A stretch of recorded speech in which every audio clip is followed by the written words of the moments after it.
Okay. సరే, time waste చేయకుండా చాలా క్విక్‌గా మనం వెళ్ళిపోదాం. ఎఫెసీయులకు రాసిన పత్రిక 6వ అధ్యాయం 10వ వచనం. క్విక్‌గా 10వ వచనం ఒకసారి చూసి 11, 12, 13 వచనాలు అట్‌లీస్ట్ ఆ లెవెల్ దాకా వెళ్ళాలి ఈ రాత్రి అని నా యొక్క ఉద్దేశం. తుదుకు ప్రభువు యొక్క మహాశక్తిని బట్టి ఆయనందు బలవంతులై ఉండండి. ఆహ్, మనం యుద్ధానికి వెళ్ళకముందు, సాతాన్ని ఎదిరించక మునుపు మనకున్నటువంటి శక్తి, ప్రభువులో ఉన్నటువంటి శక్తిని మనం గుర్తించకుండా మనం ప్రయత్నం చేయకూడదు. మ్యూజిక్ భాషలో చెప్పాలంటే పెర్ఫార్మెన్స్కి ముందు శృతిని వాళ్ళు సెట్ చేసుకుంటారు. గిటార్ని స్టేజ్ మీదకి వెళ్ళకముందు వాళ్ళు ట్యూన్ చేసుకుంటారు. అది చాలా స్పష్టమైన విషయం. క్రికెట్ ఆడటానికి వెళ్ళకముందు ప్యాడ్లు కట్టుకుంటారు. అదేవిధంగా సాతాన్ని ఎదుర్కోకముందు మనకున్నటువంటి శక్తి సామర్థ్యాలు ఏంటి, దేవునిలో మనకున్నటువంటి బలం ఏంటి అనేది మనం గుర్తించాలి. అది 10వ వచనం.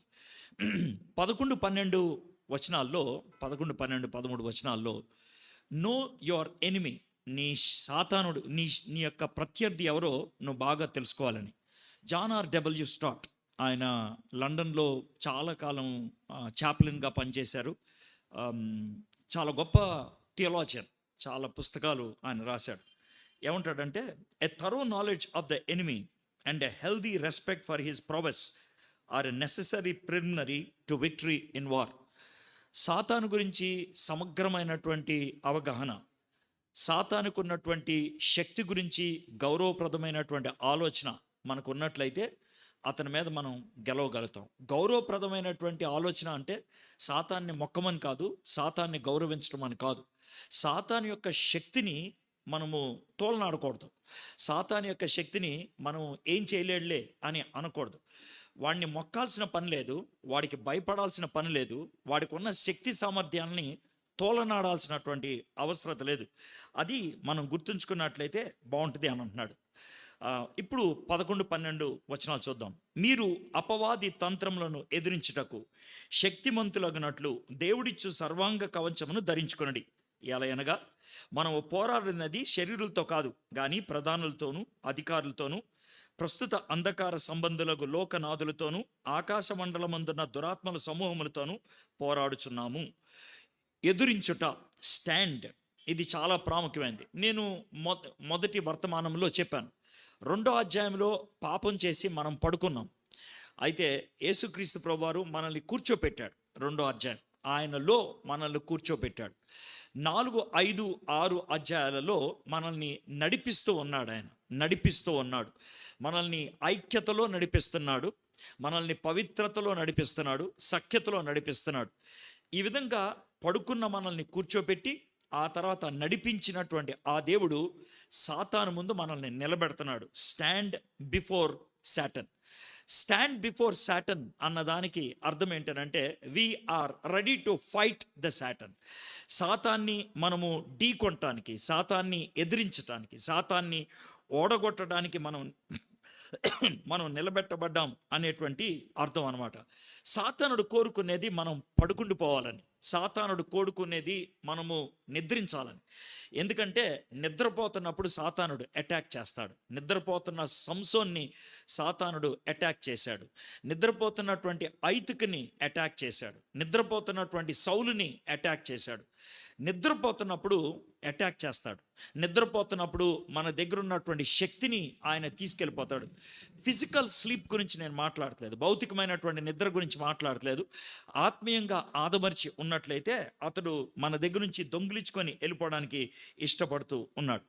అయితే నిలబెట్టడానికి, సాతాను ముందు నిలబడటానికి మనకి సపోర్ట్గా ఉండేది సిద్ధాంతం, సపోర్ట్గా ఉండేది విశ్వాసం.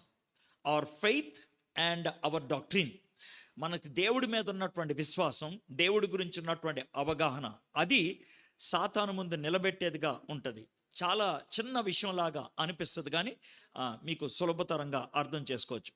కుక్కలు, ఇంట్లో ఉండేటువంటి పెంపుడు కుక్కలు, అవి బయట కుక్కల దగ్గరికి వెళ్ళటానికి భయపడతాయి, పారిపోయి వచ్చేస్తాయి. అయితే ఇంటి ఓనర్ ఆ కుక్కని ఎవరైతే పెంచుతున్నారో అతను గనక ఆ కుక్కల దగ్గర నుంచి వెనక్కి వస్తున్న కుక్కని ఏయ్ అని పిలిస్తే కనుక అది మళ్ళీ వెనక్కి తిరిగి వెళ్ళిపోతాయి. ఎందుకు వెళ్ళిపోతానంటే దానికి ధైర్యం వస్తుంది, మా ఓనర్ వచ్చాడు కదా, ఇక నాకేం భయం లేదులే అనేసి. కుక్కలకు కూడా ఆ ఇంగిత జ్ఞానం ఉంటుంది. ఏమనంటే మా ఓనర్ ఉన్నప్పుడు ఎవరు ప్రత్యర్థులు నన్ను ఏం చేయలేరని. కాబట్టి దేవుడు మనతో ఉన్నాడు అనేటువంటి ఆ డాక్ట్రిన్, ఆ ఫెయిత్ మనకుంటే, ఆ సిద్ధాంతం మనకుంటే, ఆ విశ్వాసం మనకుంటే కనుక మనము నిలబడగలుగుతాం. అయితే ఈ విశ్వాస ప్రమాణం లేకపోతే ఈ సిద్ధాంతం, సాతాన్ని తెలుసుకోవటం, మన శక్తి ఏంటో తెలుసుకోవటం అనేది ఎలాంటిది అంటానికి ఈ మధ్యకాలంలో గత కొన్ని సంవత్సరాలుగా భారతదేశంలో ఒక ఒక వ్యాపారం అని చెప్పాలి. కానీ ఆ వ్యాపారాన్ని అందరూ కూడా ఆనందిస్తూ ఉన్నారు. నేను కూడా ఆనందిస్తాను అనుకోండి. దాంట్లో నాకు ఇది కనబడింది. ఏంటంటే ఇండియన్ ప్రీమియర్ లీగ్, ఐపీఎల్ అంటారు కదా. ఐపీఎల్లో ఒక టీంకి 16 మెంబర్స్ ఉంటారు, 16 మెంబర్స్ ఉంటారు. 11 మంది గేమ్ ఆడతారు, ఒకళ్ళు ఎక్స్ట్రా ప్లేయర్ ఉంటారు, ఇంకో ముగ్గురు బెంచ్ మీద ఉంటారు. ఇది ఒక టీం 15-16 మెంబర్స్ ఉంటారు. మీకు విషయం తెలుసో లేదు, బాంబే లాంటి ముంబై ఇండియన్స్ లాంటి క్రికెట్ టీంకి 16 మంది క్రికెట్ ప్లేయర్స్ ఉంటే 10 మంది స్ట్రాటజిస్ట్ ఉన్నారు. 10 మంది స్ట్రాటజిస్ట్ అంటే ఏంటి తెలుసా? వాళ్ళకి సలహాలు ఇచ్చేటువంటి వాళ్ళు. సచిన్ టెండూల్కర్ వాళ్ళకి సలహాలు ఇచ్చేటువంటి వ్యక్తి. ఈ విధంగా సలహాలు ఇచ్చేటువంటి వ్యక్తులకి క్రికెట్ ప్లేయర్కి ఇచ్చేటువంటి డబ్బుల కంటే ఎక్కువ ఇస్తారు. ఒక క్రికెట్ ప్లేయర్కి సంవత్సరానికి 6-7 కోట్లు ఇస్తే ఈ సలహాలు ఇవ్వడానికి కూర్చున్నటువంటి సచిన్ టెండూల్కర్కి 10 కోట్లైనా ఇస్తారు. ఆ విధంగా డబ్బులు ఇచ్చి కూర్చోపెడతారు. వాళ్ళు చేసేదల్లా ఏం కాదు, ఏంటనంటే మ్యాచ్కి ముందు ఈ బ్యాట్స్మెన్ని ఎలా అవుట్ చేయాలి, ఈ బౌలర్ని ఎలా ఎదుర్కోవాలి, ఈ బ్యాట్స్మెన్కి ఉన్నటువంటి వీక్నెస్ ఏంటి, ఈ బౌలర్కు ఉన్నటువంటి స్ట్రెంగ్త్ ఏంటి అని చెప్పడం మాత్రమే. అంతే వాళ్ళు చేసేది. ఆ విధంగా చెప్పినందుకు వాళ్ళకి విపరీతమైనటువంటి డబ్బులు ఇస్తూ ఉంటారు. స్ట్రాటజిస్ట్ అని అంటూ ఉంటారు వాళ్ళని. అయితే ఒక 20 ఓవర్ల మ్యాచ్ అంతే. అది మొత్తం ఇద్దరు టీంలు ఆడితే కనుక 40 ఓవర్లు. 40 ఓవర్లు 3 గంటల్లో అయిపోద్ది.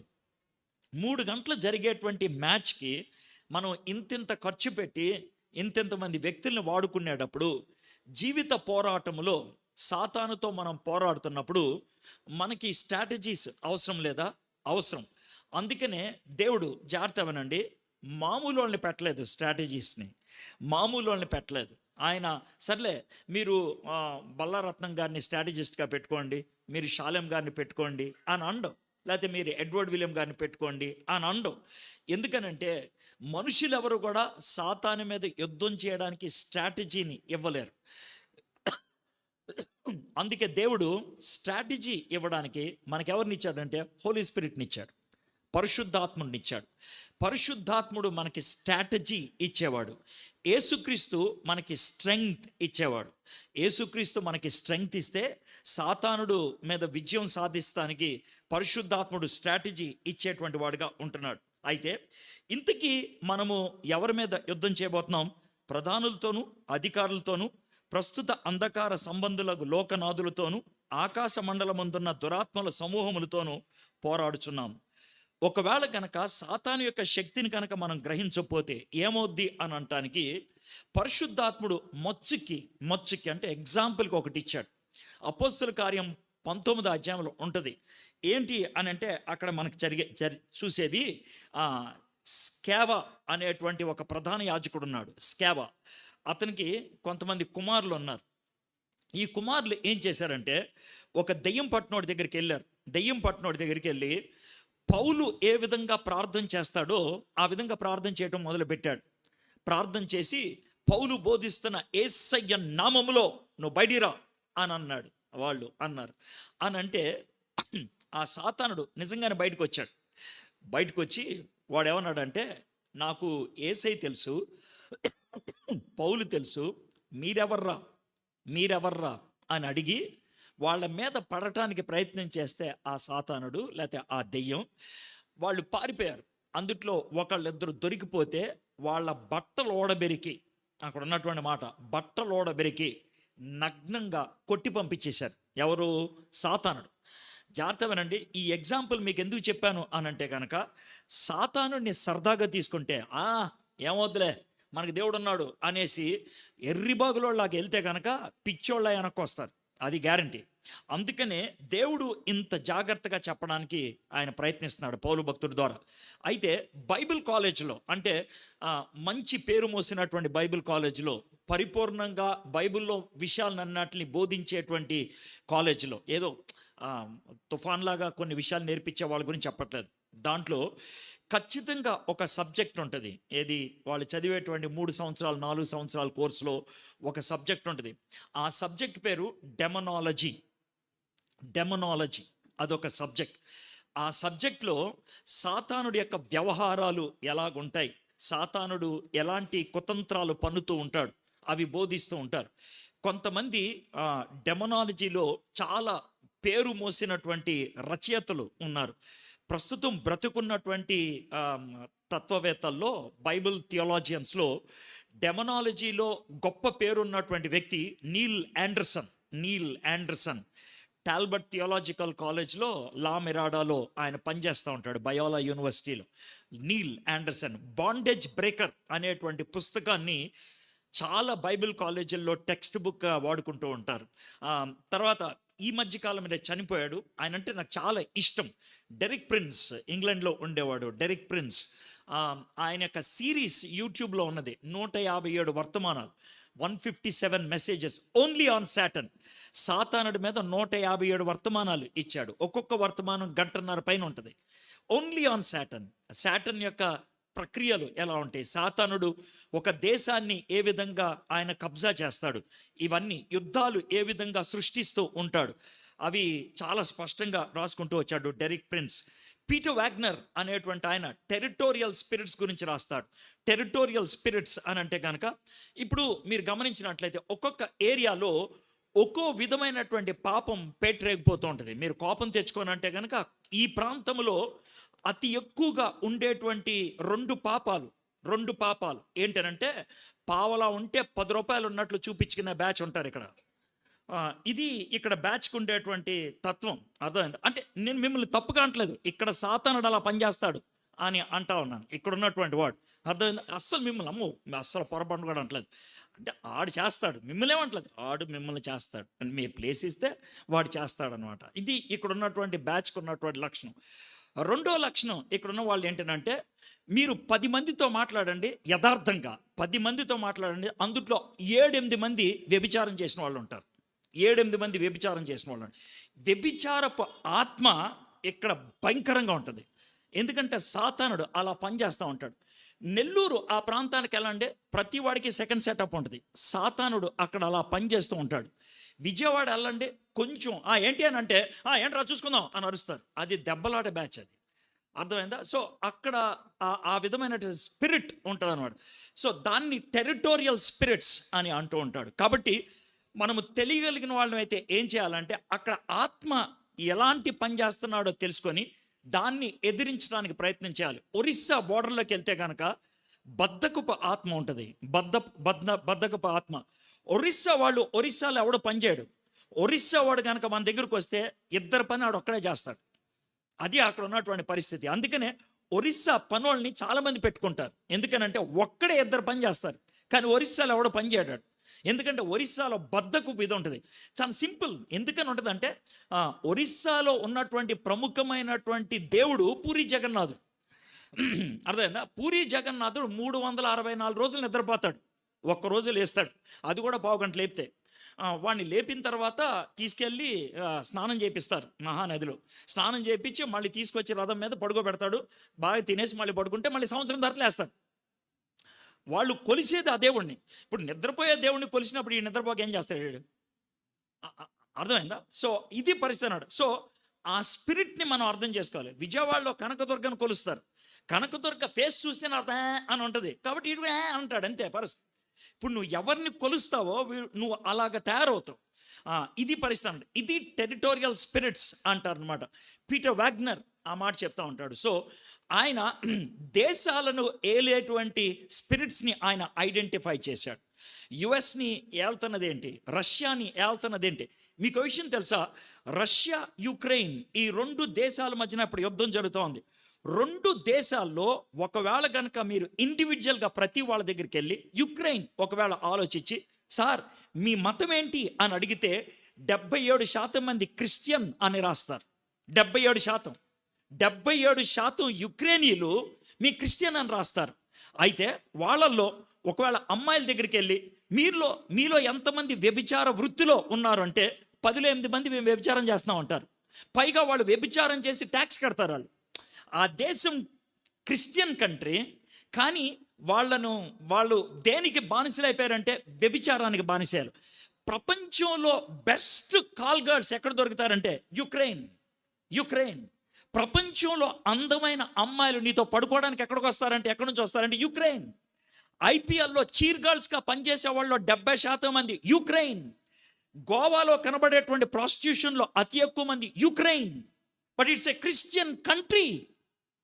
ఈరోజు ఆ దేశం ఇంకో దేశం కింద అది నలిగిపోతూ ఉన్నదనంటే మీరు ఏమని ప్రార్థన చేస్తున్నారా? యుద్ధం ఆపమనా? ఏం ప్రార్థన చేస్తున్నారు? యుద్ధం ఆపమనా? ఏం ప్రార్థన చేస్తున్నారు మీరు? దేశం కళ్ళు తెరుచుకునేటువంటి ప్రార్థన చేయండి. దేవుడు యుద్ధం ఎందుకు అనుమతిచ్చాడు? ఎర్రిబాగులాగా ప్రార్థన చేయాల్సిన అవసరం లేదు. ఆలోచించాలి, వై గాడ్ అలౌడ్ దిస్. ఇది స్ట్రాటజీ అంటే, ఇది చూడటం అని అంటే. Russian president Putin church member అయినా, అపాస్టలిక్ చర్చ్ మెంబర్ అయినా, క్రిస్మస్ ఆచరిస్తాడాయన, అద్భుతంగా ప్రార్థన చేస్తాడాయన. అయితే ఎందుకు ఇలా తయారైపోయాడు? నాస్తిక ఆలోచనలకి తను తాను అమ్మేసుకున్నాడు. ఇప్పుడు మీకు అర్థమవుతుందా? చర్చికి వచ్చిన ప్రతి వాడు క్రీస్తుకి పక్షాన్ని ఉంటాడని అనుకోవద్దు. నువ్వు చర్చిలో ఉండి సాతానికి ఏజెంట్గా పనిచేస్తూ ఉండొచ్చు. అందుకనే పొద్దున్న మీకు అంత విస్తృతంగా చెప్పడం జరిగింది. Be careful, if you are not with Christ you are with Satan అనేటువంటి మాట. సో ఈ విధంగా Derek Prince, Neil Anderson, Peter Wagner, Merrill Unger ఆయన కూడా చచ్చిపోయాడు. మెరిల్ అంగర్ ఆయన ఒక డిక్షనరీ రాశాడు. Merrill Unger single author. Merrill Unger dictionary 1246 పేజీలు. 1246 పేజీలు దెయ్యం గురించి రాశాడు ఆయన. 1246 పేజీలు దెయ్యం గురించి. వావ్! అంత వాళ్ళు గ్యాదర్ చేయగలిగారు బైబిల్లోంచి, అంతగా వాళ్ళు స్టడీ చేయగలిగారు, అంతగా వాళ్ళు చూడగలిగారు. అయితే నేను మార్నింగ్ చెప్పాను, సాతానికి మర్యాద ఇవ్వడం నేర్చుకోండి. సాతాన్ని అది ఇది అని పిలవద్దు, కోపం వస్తుంది. అర్థమైందా? సాతానుడు అని పిలవండి. బాగా మర్యాదగా ఇవ్వాలనుకుంటే సాతాను గారు అని పిలవండి. అంతేగాని అది ఇది అని మాత్రం అనవద్దు. అర్థమైందా? వాడు వ్యక్తి, ఆ విషయాన్ని గుర్తుపెట్టుకోండి. సాతానుడు ముందు ఏంజల్, దేవదూత, గ్యాబ్రియల్ కంటే శక్తిమంతుడు, మిఖాయల్ కంటే శక్తిమంతుడు. ఆ విషయం గుర్తుపెట్టుకోండి. బైబిలే దాన్ని ప్రస్తావిస్తుంది. ఎజిక్యెల్ గ్రంథంలో, యెషయా గ్రంథంలో 2 చోట్ల కూడా ఈయన చాలా శక్తిమంతుడు అని మనకి చెప్తా ఉన్నాడు. He is called devil. ఆయన్ని అపవాది అని పిలిచారు. యేసుక్రీస్తు ప్రభువారే అపవాది అని పిలిచాడు. మత్తయి సువార్త 4వ అధ్యాయం 1వ వచనంలో అతన్ని నేరములు మోపేవాడు, అక్యూజర్, నేరములు మోపేవాడు. అతనికి ఇచ్చినటువంటి మరో పేరు. హీస్ కాల్డ్ అడ్వర్సరీ, అంటే శత్రువు, విరోధి. ఆయన్ని శోధకుడు అని అన్నారు. టెంప్టర్ 4వ అధ్యాయం, మత్తయి సువార్త 3వ అధ్యాయం, టెంప్టర్. అతన్ని అబద్ధాలకు జనకుడు, లయర్ అని అన్నారు. యోహాను సువార్త 8వ అధ్యాయం 44వ వచనం. Now here is the most important title. దీని మీద నేను బిల్డప్ చేయదలుచుకున్నాడు. బైబిల్లో పౌలు భక్తుడు సాతానుడికి ఎలాంటి టైటిల్ ఇచ్చాడంటే, ఈ యుగ సంబంధానికి సంబంధించినటువంటి దేవత, ఈ యుగ సంబంధ దేవత. కొరింథీయులకు రాసిన 2వ పత్రిక 4వ అధ్యాయం 4వ వచనం, ఈ యుగ సంబంధ దేవత. జాగ్రత్తగానండి. సాటన్ రైట్ నౌ, ఆయన పొజిషన్ ఏంటి చెప్తాను. రైట్ నౌ, ఇప్పుడు పొజిషన్ ఏంటంటే సాటన్ది, he is the ruler of this world. ఈ ప్రపంచాన్ని ఏలేవాడు సాతానుడు. ఇప్పుడు రైట్ నౌ ఈ ప్రపంచాన్ని ఏలేవాడు సాతానుడు. He is the ruler of the world. Sir, ఎందుకయ్యాడు రూలర్ ఆఫ్ ద వరల్డ్? ఎప్పుడయ్యాడు రూలర్ ఆఫ్ ద వరల్డ్? దేవుడు కదా ఈ భూమి ఆకాశాలను సృజించింది, సర్వాధికారం నాకు ఇవ్వబడింది అని చెప్పాడు కదా. యేసయ్య సిలువ మీద చచ్చిపోయాడు కదా, యేసయ్య సాతాన్ని ఓడించాడు కదా. 2000 సంవత్సరాలు అయిపోయింది. మీరు ఏమని చెప్తున్నారు? He is the ruler of the world అని అంటున్నాడు. ఎందుకు రూలర్ ఆఫ్ ద వరల్డ్ అని అంటే, జాగ్రత్తమనండి. దేవుడు భూమి ఆకాశాలని అన్నిటినీ సృష్టించిన తర్వాత, ఆదాముని అవ్వని సృష్టించిన తర్వాత, డాక్యుమెంట్లన్నీ తీసుకొచ్చి ఆదాము అవ్వలకి ఇచ్చాడు. ప్రపంచం మొత్తాన్ని ఆదాము అవ్వల చేతుల్లో పెట్టాడు. ఏమన్నాడు తెలుసా? ఇదిగో ప్రపంచం అంతా నీ చేతుల్లో పెట్టాను, దీన్ని నువ్వు అధీనంలో ఉంచుకో, దీన్ని నువ్వు కంట్రోల్ చేయి, దీన్ని నువ్వు ఏలు. ఇది దేవుడు ఆదాము అవ్వలకి చెప్పినటువంటి మాట. అయితే అవ్వ ఆ తర్వాత ఆదాము ఏం చేశారు? సాతానికి లోబడిపోయారు. సాతానికి తమ్ముని తాము అమ్మేసుకున్నారు. తర్వాత ఏం చేశారు? ఆ డాక్యుమెంట్స్ అన్ని తీసుకెళ్ళి సాతానుడి చేతుల్లో పెట్టేశారు. ఇది వాళ్ళు చేసింది. సో ఆదాము ఓడిపోవటం బట్టి ఆ డాక్యుమెంట్లన్నీ కూడా సాతాను దగ్గరికి వెళ్ళిపోయాయి. ఇప్పుడు ఆయన రూల్ చేయటం మొదలుపెట్టాడు. ఆ సాతానుడి మీద విజయం సాధించడానికి యేసుక్రీస్తు ప్రభువారు శిలువ మీద చచ్చిపోయారు. చచ్చిపోయిన తర్వాత తిరిగి లేచిన తర్వాత ఆయన అన్నటువంటి మాట ఏంటంటే, ఇప్పుడు భూమి మీద ఆకాశంలోను నాకు పరలోకంలోను నాకు సర్వ అధికారము ఇవ్వబడింది. మీరు వెళ్ళండి, సర్వలోకానికి వెళ్ళి అందరికీ సువార్త బోధించండి, అందరినీ బాప్తిస్మిచ్చి నేను విషయాలు బోధించానే అవి బోధించిన విషయాలు బోధించి నాకు శిష్యులుగా చేయండి అన్నాడు. అంటే ఏంటి? యేసుక్రీస్తు ప్రభువారు ఆ డాక్యుమెంట్స్ అన్నిటినీ కూడా సాతాను దగ్గర నుంచి ఆయన తీసేసుకున్నాడు. అయిపోయింది. అయితే జాగ్రత్త వినండి, డాక్యుమెంట్స్ యేసయ్య దగ్గర ఉన్నాయి.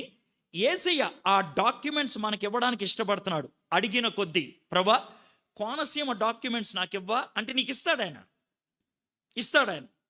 అంతర్వేదిపాలెం డాక్యుమెంట్స్ నాకు ఇవ్వా అంటే ఇస్తాడు ఆయన. ఆ విధంగా ఎవ్రీ ఏరియా డాక్యుమెంట్ని మనం తీసుకొని సాతాను చేతుల్లోంచి దాన్ని గెలుచుకోవాలి. డాక్యుమెంట్లు మన దగ్గర ఉన్నాయి, కంట్రోల్ మాత్రం వాడి దగ్గర ఉంది. ఇప్పుడు మీకు అర్థమైంది కదండి. దీన్ని ఏమంటారంటే కబ్జా అని అంటారు. డాక్యుమెంట్లు మన దగ్గర ఉన్నా కూడా దౌర్జన్యంగా వేరే వాళ్ళు మన ఇళ్లలో ఉంటారు కదా, మన స్థానాన్ని తీసుకుంటారు కదా. సాతానుడు చేసినటువంటి పని అది. ప్రస్తుతం వాడు చేసే పని ఏంటంటే ఈ ప్రపంచాన్ని దౌర్జన్యంగా ఆయన ఏళ్తున్నాడు. అయితే దేవుడు ఏమంటున్నాడంటే, సర్వాధికారం నా దగ్గర ఉంది. ఇప్పుడు మీరు చేయాల్సిన పని దేవదూతలు చేయరు, నేను చేయాల్సిన పని నేను చేస్తా. మీరు చేయాల్సిన పని ఉంది ఇప్పుడు. ఏంటనంటే మీరు ఇండివిజువల్ డాక్యుమెంట్ తీసుకొని వాడి మీద మీరు గెలుపు పొంది ఒక్కొక్క ఏరియాని కబ్జా చేసుకుంటూ రండి. అది ఆయన చెప్తున్నటువంటి మాట. అయితే సాతానుడు ప్రపంచం అంతటిని ఎలా కంట్రోల్ చేస్తాడు మీకు క్లారిటీగా ఇస్తూ ఉంటాను. సాతానుడు దేవుళ్లాగా సర్వవ్యామి కాదు. సాతానుడు అన్ని చోట్ల ఉండలేడు. సాతానుడు ఒక్కచోటే ఉంటాడు. సాతానుడు ఒక్కచోటే ఉన్నప్పుడు ప్రపంచం అంతటిని ఎలా కంట్రోల్ చేస్తున్నాడు అని అంటే, సాతానుడు పరలోకంలో పాపం చేసి తోసివేయబడినప్పుడు మనకు అర్థమైంది ఏంటంటే, పరలోకంలో ఉన్నటువంటి దేవదూతలు ఎంతమందో నాకు తెలియదు. మిలియన్ ఉండొచ్చు, బిలియన్ ఉండొచ్చు, 100 కోట్ల మంది ఉండొచ్చు. ఎంతమంది దేవదూతలు ఉన్నారు నాకు తెలియదు.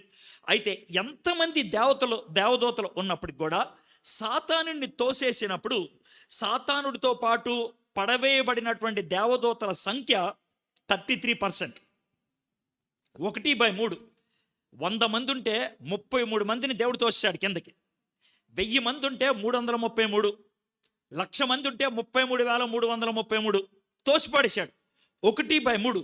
ఎందుకు తోసాడంటే 1/3 వంతు సాతానుడి యొక్క అనుచరులు అయిపోయారు. ఎక్కడ? పరలోకంలో ఉన్నప్పుడే. ఇది పరిస్థితి. దీనికి మనం ప్రకటన గ్రంథం 12వ అధ్యాయం 4వ వచనం చూద్దాం. ప్రకటన గ్రంథం 12వ అధ్యాయం 4వ వచనం. దాని తోక ఆకాశ నక్షత్రంలో 3వ భాగం ఈడ్చి వాటిని భూమి మీద పడవేశాను. సో దేవదూతలు అందరూ కూడా ఒక స్థాయి దేవదూతలు కాదు. జాగ్రత్త వినండి. దేవదూతల్లో సెరాపులు, కెరూబులు, ఆర్కేంజల్స్, ప్రధాన దూతలు అని పేర్లు ఉన్నాయి.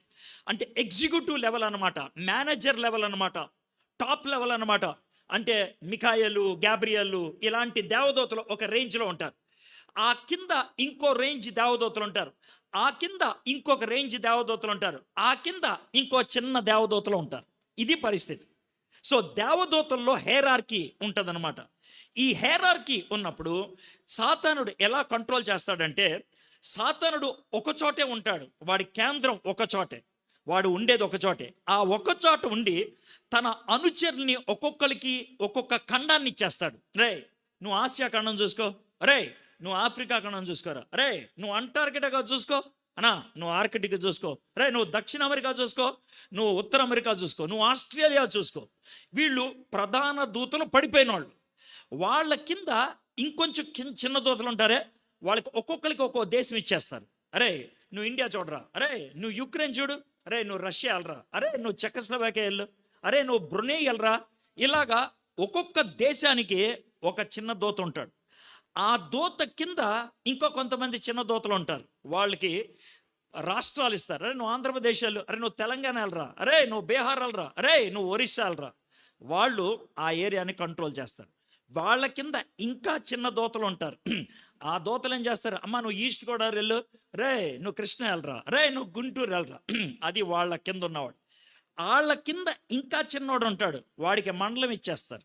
రాజోల మండలం వెళ్ళు, అరే నువ్వు ఆ మండలం వెళ్ళు, ఇది మండలం. ఆ మండలం కింద ఇంకో చిన్నవాడు ఉంటాడు, వాడు ఊరు వస్తాడు. అర్థమైందా? సకినేటిపల్లి ఒకడు ఉంటాడు ఇక్కడ. సకినేటిపల్లిని కంట్రోల్ చేస్తే ఒకడు ఉన్నాడు. అర్థమైందా? ఆ సకినేటిపల్లి కింద ఇంకా చిన్నవాళ్ళు ఉంటారు, వాళ్ళు మీ ఫ్యామిలీస్ని చూసుకుంటూ ఉంటారు. అది విషయం. ఇది పిరమిడ్ టైప్లో పైనుంచి కిందకు ఉంటుంది. కాబట్టి సాతానుడికి ప్రపంచంలో ఎక్కడ ఏం జరుగుతున్నా నెట్వర్క్ ఎంత పర్ఫెక్ట్గా ఉంటుందనంటే, ఎక్కడ ఏం జరిగినా క్షణాల్లో ఆయన దగ్గరికి వర్తమానాలు వచ్చేస్తూ ఉంటాయి, స్ట్రాటజీస్ బిల్డప్ అవుతూనే ఉంటాయి. ఇది జరిగేదనమాట. మీకు ఒక ఎగ్జాంపుల్ చెప్తాను చూడండి. దానియేలు గ్రంథం 10వ అధ్యాయం. దానియేలు గ్రంథం అంటే నేను చెప్పిన మాటలు మీరు నమ్ముతారో లేదో నాకు తెలీదు, అందుకని ఈ మాట చూపిస్తున్నాను. దానియేలు గ్రంథం 10వ అధ్యాయం 13వ వచనం. విషయం ఏంటో చెప్పి అప్పుడు వచనం చదువుతాను. 13వ వచనం మీరు చదవద్దు, మీరు చదివితే దయ్యం పట్టుకుంటుంది. అర్థమైందా? నేను దయ్యం గురించి చెప్తున్నాను, వినండి. పిచ్చి పిచ్చి ఆశ లేదు ఈ రాత్రి మాత్రం. జాగ్రత్తగా వినండి. నెత్తి మీద వచ్చి కూర్చుంటాడు. అర్థమైందా? జాగ్రత్తగా వినండి. వినండి, ఇప్పుడు వినండి అంటే వినండి జాగ్రత్తగా. దానియేలు ప్రార్థన చేస్తూ ఉన్నాడు. బబులోను సామ్రాజ్యంలో ఉండి ఆయన ప్రార్థన చేస్తున్నాడు. ఎందుకని? దేవుడు 70 సంవత్సరాల తర్వాత వెనక్కి పంపిస్తానన్నాడు కదా. కాబట్టి అది ధ్యేయంగా పెట్టుకొని, ప్రభా మరి 70 సంవత్సరాలు అయిపోయింది క్యాలెండర్ ప్రకారం, ఇర్మియాకి వాగ్దానం చేసావు కదా 29వ అధ్యాయంలో, ప్రభా వీళ్ళు వెనక్కి తీసుకెళ్ళని ప్రార్థన చేశాడు. ఆ విధంగా 22 రోజులు ప్రార్థన చేశాడు. 22వ రోజు మిఖాయేలు దూత వచ్చాడు, గాబ్రియల్ దూత వచ్చాడు. వచ్చి ఆయనకి జవాబు ఇచ్చేశాడు. అంతా అయిపోయింది. అయిపోయిన తర్వాత వెళ్ళిపోతా ఉన్నాడు గాబ్రియల్. వెళ్ళిపోకముందు దానియేలు వైపు చూసి గాబ్రియల్ ఒక మాట అంటాడు, కొంచెం ప్రార్థన చేయవా అని అడుగుతాడు గాబ్రియల్. ఏంటి అన్నట్లు అడుగుతాడు. ఏం లేదు, నువ్వు యాక్చువల్గా ప్రార్థన చేసినప్పుడు నువ్వు ప్రార్థన చేయటం మొదలు పెట్టంగానే దేవుడు జవాబు ఇచ్చేశాడు. అంటే డే 1 జవాబు ఇచ్చేశాడు దేవుడు. మరి ఏమైంది? ఎందుకని 22 రోజులు రాలేదు? ఏం లేదు, నేను వస్తా ఉంటే ఇప్పుడు చూడండి, 13వ వచనం. పారసీకుల రాజ్యాధిపతి 21 దినములు నన్ను ఎదిరించాను. అంటే ఏంటి? ఈ పారసీక రాజ్యం ఉంటుంది కదా, ఈ పర్షియాకి ఒక సాతానుడు కంట్రోల్ చేస్తూ ఉన్నాడు, ఒక ఈవిల్ స్పిరిట్ కంట్రోల్ చేస్తూ ఉన్నాడు, ఒక ఫాలెన్ ఏంజల్ కంట్రోల్ చేస్తూ ఉన్నాడు. వాడేం చేశాడు? ఈ గాబ్రియల్ వస్తూ ఉంటే వాడితో పోరాడుతూ ఉన్నాడు. నువ్వు వెళ్ళొద్దు, దానియేలు దగ్గరికి వెళ్ళొద్దు అని పోరాడుతూ ఉన్నాడు. అయితే పోరాటం ఎంత గంభీరం అయిపోయిందంటే చూడండి next.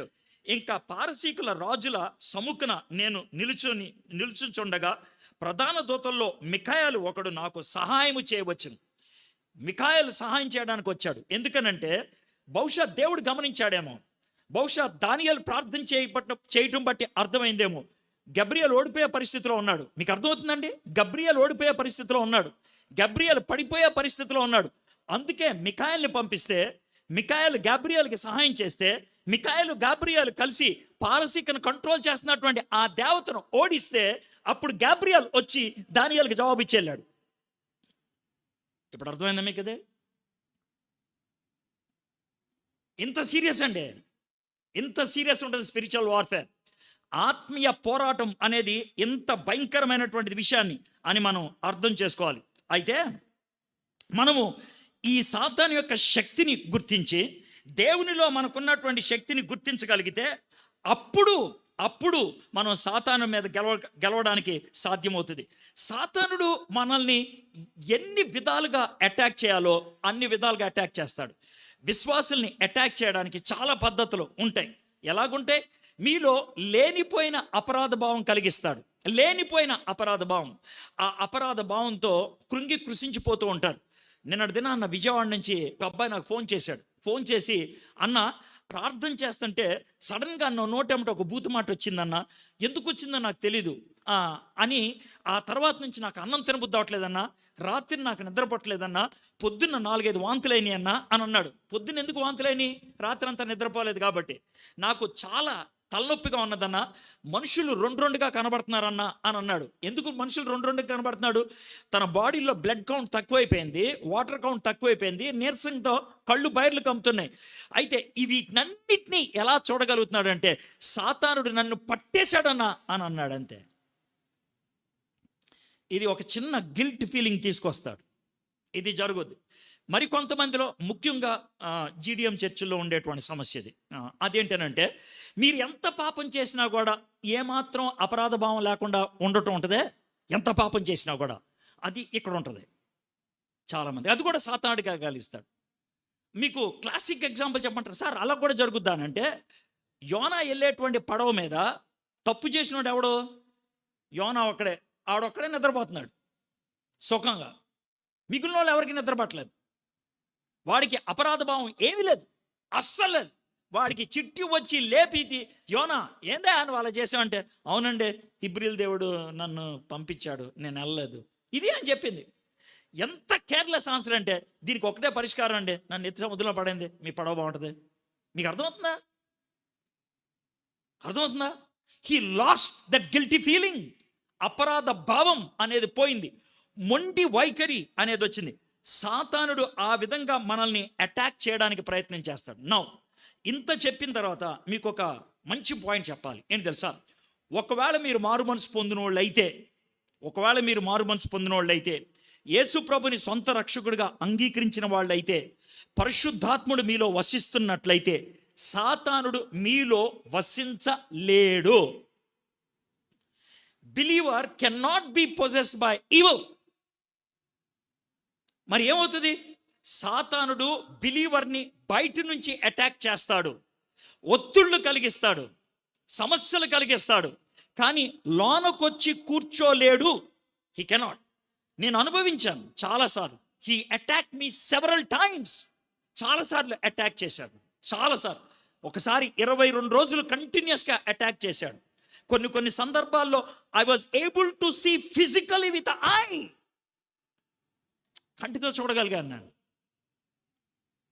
When he came to attack చేయనప్పుడు వాడు భయాన్ని కలిగిస్తాడు. భయాన్ని. సాతానుడికి నువ్వు పడిపోవటానికి ఒకటే ఒక కారణం, ఫియర్. భయపడొద్దు, స్టాండ్, నిలబడు. అప్పుడు నీ దగ్గర నుంచి వాడు పారిపోతాడు. అది కదా బైబిల్ చెప్పేది. నువ్వు భయపడితే మీదకేస్తాడు.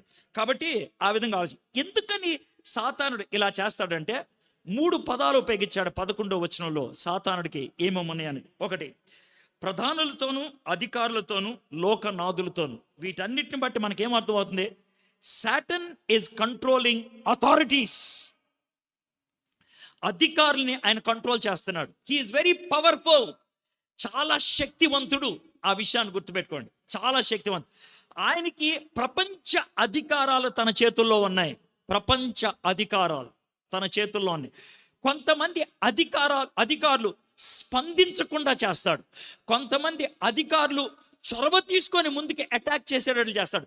ప్రజెంట్ కండిషన్లో ఉన్నటువంటి విషయాలు చెప్తున్నాడు. ఈరోజు డొనాల్డ్ ట్రంప్ ఉంటే కనుక రష్యాకి ఉక్రెయిన్కి యుద్ధం జరుగుండేది కాదు. డొనాల్డ్ ట్రంప్ ఉంటే. ఎందుకంటే డొనాల్డ్ ట్రంప్ చొరవ తీసుకునే తత్వం, దాడి చేసేటువంటి తత్వం, రిస్క్ తీసుకునేటువంటి తత్వం. జో బైడెన్ అలాంటోడు కాదు. గెలుస్తానని 6 చెప్తే అప్పుడు నెమ్మదిగా వెళ్ళి గెలిచా అంటాడు. అది జో బైడెన్ తత్వం. వాడికి ఏలు పెట్టడానికి ఇష్టం లేదు. వెనకుండి డైలాగులు వేస్తాడు. మేము ఎప్పుడో చెప్పాం యుక్రెయిన్ మీద యుద్ధం వస్తుందని అన్నాడు. ఇది అంతా కూడా పుటిన్ చేస్తున్నటువంటి పని. ప్రపంచం అతలాకుతలం అవడానికి పుటిన్నే బాధ్యుడు అన్నాడు, కానీ he is not taking any action. అతని యాక్షన్ తీసుకోకపోవడానికి కారణం వాడిని సాతానుడు కంట్రోల్ చేస్తే వీడు చొరవ తీసుకొని పుట్టిన ముందుకెళ్ళిపోతాం అనేది సాతానుడు చొరవ తీసుకోవటం. సాతానుడు ఈజ్ వెరీ వెరీ పవర్ఫుల్, చాలా శక్తివంతుడు అనేటువంటి విషయాన్ని చూద్దాం. యేసుక్రీస్తు ప్రభువారు ఏమన్నాడో మీరు వింటే సాతానుడు ఎంత శక్తివంతుడో మీకు అర్థమవుద్ది. మత్తయి సువార్త 4వ అధ్యాయం, మత్తయి సువార్త 4వ అధ్యాయం. సాతానుడు యేసు ప్రభుని శోధించడానికి వచ్చాడు. ఇప్పుడు ఆయన మాట్లాడుతున్నాడు. 8వ వచనం, మత్తయి 4:8. మరియు అపవాది మిగిల ఎత్తైన ఒక కొండ మీదకు ఆయనను తోడుకొని పోయి ఈ లోక రాజ్యముల అన్నిటినీ వాటి మహిమను ఆయనకు చూపి, నువ్వు సాగిలపడి నాకు నమస్కారం చేసిన ఎడల వీటన్నిటినీ నీకిచ్చేదనని ఆయనతో చెప్పగా, ఇది లూసిఫర్, సాటన్, జీసస్ క్రైస్తో అన్నటువంటి మాట. హలో, ఈ ప్రపంచాల్లో ఉన్నటువంటి ఆ మహిమ, ఆ గొప్పవన్నీ కూడా నీకు ఇచ్చేస్తా, అవి నావి, నా కాళ్ళ మీద పడు, అవి నావి, నా కాళ్ళ మీద పడు. యేసుక్రీస్తు ప్రభువారు చేయనారు మీరా, నువ్వు ఆర్డర్ అనడానికి, ఇది తయారు చేసింది నేను అన్నాడా? నువ్వు అబద్ధం ఆడుతున్నావు, ఇది నీది కాదు అన్నాడా? అనలేదు. ఎందుకు అనలేదు తెలుసా? వాడు నిజమే చెప్పాడు. అప్పుడు నిజమే చెప్పాడు. Can you now understand how serious it is? ఎంత సీరియస్ ఇప్పుడు మీకు అర్థమవుతుందా? యేసుక్రీస్తు అంతటి వాడు మాట్లాడలేదు, కాకపోతే ఒకటి చేశాడు ఆయన, సాగిలపడలేదు. ఆయన he did not bow down, సాగిలపడలేదు, కాకపోతే ఒకటి చేశాడు. హలో, రింగులోకి దిగుదాం, గేమ్ స్టార్ట్ అన్నాడు. అది సాతానుతో యుద్ధం స్టార్ట్ అయింది ఎక్కడో తెలుసా? ఆయన 40 రోజుల ఉపవాసంతో స్టార్ట్ అయింది. ఆ యుద్ధం ఎప్పుడు ముగిసిందో తెలుసా? సిలువ మీద ఆయన తల వంచుకొని తండ్రి చేతికి ఆత్మను అప్పగించినప్పుడు. Game over.